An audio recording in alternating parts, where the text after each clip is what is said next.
My channel Vijay Lokesh cooking blogs. ఈరోజు అయితే మునక్కాయతో మసాలా కూర ఇలా చేసి చూడండి.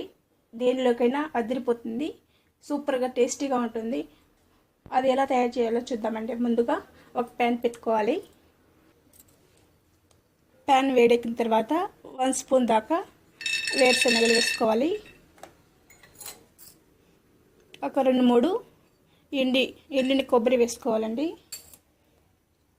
అలాగే జీడిపప్పు ఒక 4-5 వేసుకోవాలి. ధనియాలు 1 స్పూన్ వేసుకోవాలి. వేసుకొని దోరగా ఫ్రై చేసుకోవాలి. మాడిపోకుండా దోరగా ఫ్రై చేసుకోవాలి. మాడిపోతే టేస్ట్ అనేది మారిపోతుందండి. అందువల్ల మాడిపోకుండా దోరగా ఫ్రై చేసుకోవాలి. ఫ్రై అయిన తర్వాత మనం ఒక మిక్సీ జార్లో వేసుకోవాలి. చూడండి, దోరగా ఫ్రై అయిపోయింది. ఇప్పుడు మనము ఈ మిక్సీ జార్లో వేసుకొని కొద్దిగా నీళ్ళు వేసుకొని పేస్ట్ లాగా గ్రైండ్ చేసుకోవాలి.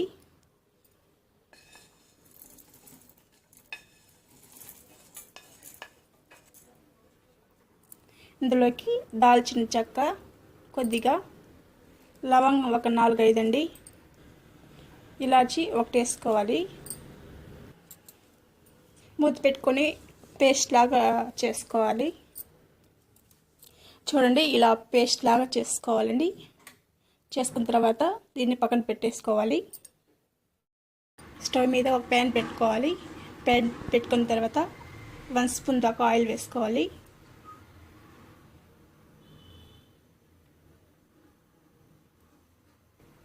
ఒక 2 మునక్కాయలు బాగా కడిగి నీళ్ళంతా ఆరిపోయిన తర్వాత దీంట్లో వేసుకొని ఫ్రై చేసుకోవాలి.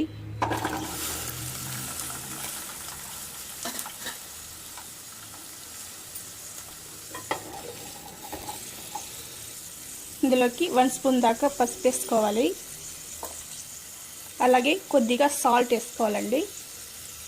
ఈ మునక్కాయ పసుపు సాల్ట్ వేసుకొని బాగా ఫ్రై చేసుకోవాలి. అప్పుడే టేస్ట్ అనేది బాగుంటుంది. అలాగే ఈ మునక్కాయ పచ్చి వాసన అంతా పోవాలి. అప్పుడు టేస్ట్ ఇంకా సూపర్గా ఉంటుంది. దోరగా ఫ్రై చేసుకోవాలి. ఈ కర్రీ చపాతీ పూరీలో కూడా చాలా టేస్టీగా ఉంటుందండి. ఇలా ఫ్రై చేసుకున్నాక ఒక బౌల్ తీసుకోవాలి.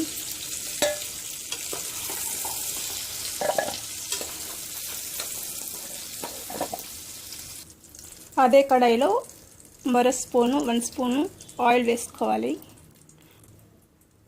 మునక్కాయ కర్రీకి ఎక్కువగానే ఆయిల్ పడుతుందండి.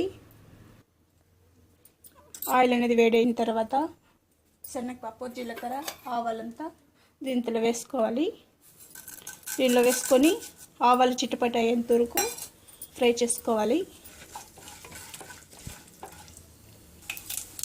చూడండి, ఆవాలు చిటపట అయిన తర్వాత మనం కట్ చేసి పెట్టుకున్న పచ్చిమిర్చి వేసుకోవాలి. పచ్చిమిర్చి వేసుకొని ఫ్రై చేసుకోవాలి. ఫ్రై చేసుకున్న తర్వాత ఒక పెద్ద ఉల్లిపాయల సన్నగా కట్ చేసుకొని వేసుకోవాలండి. వేసుకొని ఫ్రై చేసుకోవాలి.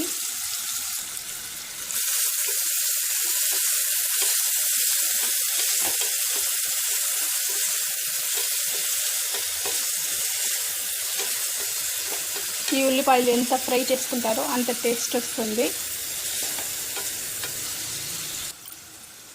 చూడండి, ఉల్లిపాయలు కూడా బాగా ఫ్రై అయ్యాయి. ఇప్పుడు 2 రెమ్మల కరివేపాకు వేసుకోవాలి.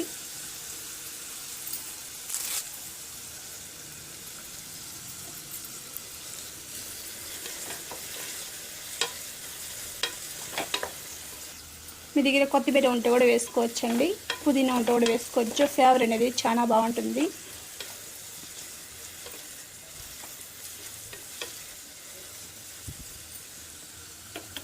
కరివేపాకు, ఉల్లిపాయలు ఫ్రై అయిన తర్వాత మనం కట్ చేసి పెట్టుకున్న టమోటాని ఇందులో వేసుకోవాలి. చూడండి, ఇలా సన్నగా కట్ చేసుకోవాలి.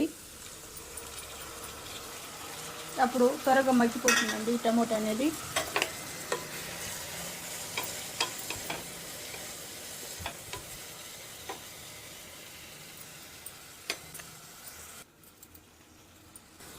చూడండి టమాటా కొద్దిగా మగ్గిన తర్వాత 1 స్పూన్ దాకా పసుపు వేసుకోవాలి. 2 స్పూన్ దాకా కారం వేసుకోవాలి.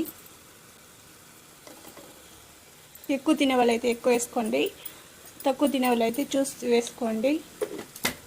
వేసుకొని అంతా కలిసిలాగా ఒకసారి కలుపుకోవాలి. చూడండి, ఒక 2 నిమిషాలు ఇలా మగ్గిన తర్వాత మనము మసాలా పేస్ట్ కొట్టుకున్నాం కదండి, ఆ పేస్ట్ని ఇందులో వేసుకోవాలి.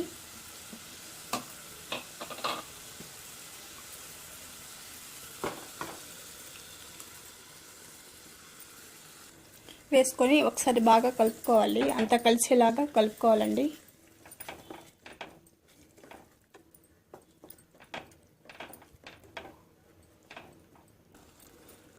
కలుపుకున్న తర్వాత మనము ఫ్రై చేసుకున్నాం కదండి మునక్కాయలు ఇందులో వేసుకోవాలి.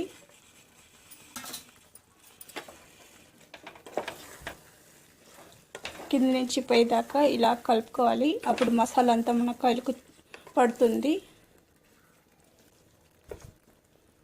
పట్టిన తర్వాత అప్పుడే సాల్ట్ వేసుకొని ఫ్రై చేసుకున్నాం కదండి, కొద్దిగా సాల్ట్ అయినా కల్లుప్పు అయినా వేసుకోవచ్చు. వేసుకొని ఒకసారి కలుపుకోవాలి.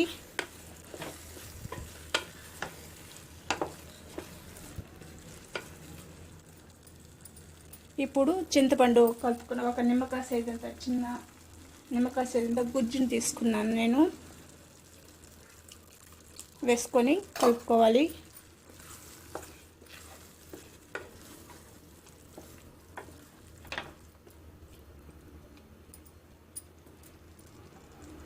కొద్దిగా నీళ్ళు వేసుకొని మనము మునక్కాయలను ఉడికించుకోవాలి.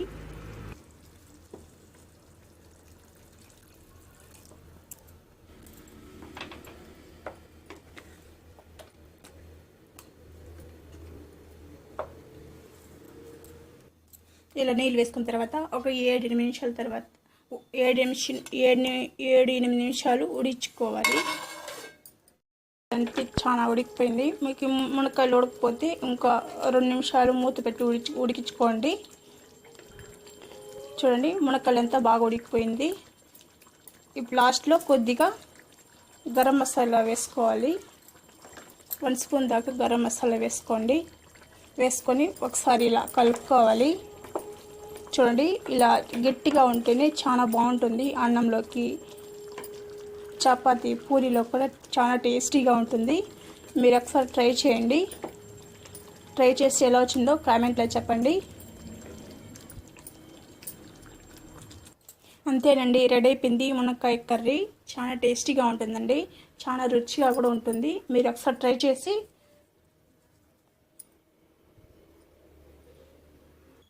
ఈ వీడియో కనుక నచ్చినట్లయితే లైక్ చేయండి, షేర్ చేయండి, సబ్స్క్రైబ్ చేసుకోండి.